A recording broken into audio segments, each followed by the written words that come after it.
আসসালামু আলাইকুম প্রিয় দর্শক, দেখুন বাংলাদেশ জামাত ইসলামী ভিন্ন ধর্মাবলম্বীদের নিয়ে এক ভিন্ন কৌশল, ভিন্ন চমক।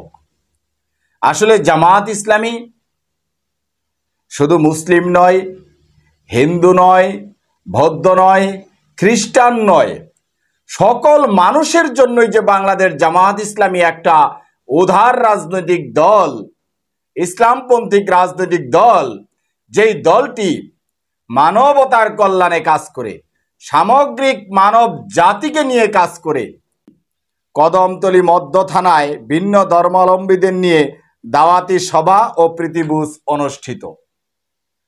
এই সমাবেশে উপস্থিত ছিলেন বাংলাদেশ জামাত ইসলামীর ঢাকা মহানগর দক্ষিণের সেক্রেটারি ডক্টর শফিকুল ইসলাম মাসুদ।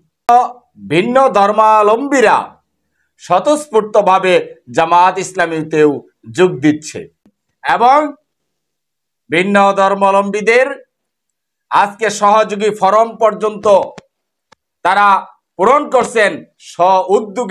নিজ উদ্যোগে জামাত ইসলামীর প্রতি আকৃষ্ট হয়ে। এটা জামাত ইসলামীর একটা ভিন্ন চমক হিসেবে আমি দেখছি। প্রিয় দর্শক, জামাত ইসলামী যে মানবতার সংগঠন, মানুষের ভালোবাসার সংগঠন, হিন্দু বৌদ্ধ খ্রিস্টান মুসলিম আপামর জনতার সংগঠন, এগুলো প্রমাণ বহন করে।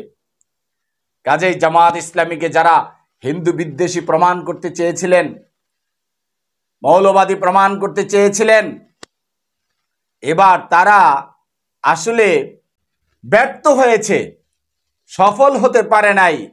কারণ যদি তারা সফল হতে পারত তাহলে ভিন্ন ধর্মাবলম্বীরা কিভাবে জামাত ইসলামীতে যোগ দেয় বলেন? কাজেই জামাত ইসলামী সফল। জামাত প্রমাণ করেছে তারাই মানবতার সংগঠন, তারাই একমাত্র মানবতার কল্যাণে কাজ করে। মানুষের ভাগ্য পরিবর্তনের, মানুষের ভাগ্য উন্নয়নের এবং দুনিয়া ও আখিরাতের মুক্তির কল্যাণে একমাত্র জামাত ইসলামী অগ্রগামী একটি রাজনৈতিক দল, যারা সর্বাগ্রে সর্বপ্রথম মানুষের দুর্দিনে, মানুষের সমস্যায়, মানুষের বিপদে আপদে সর্বপ্রথম জামাত ইসলামী ছুটে যায়।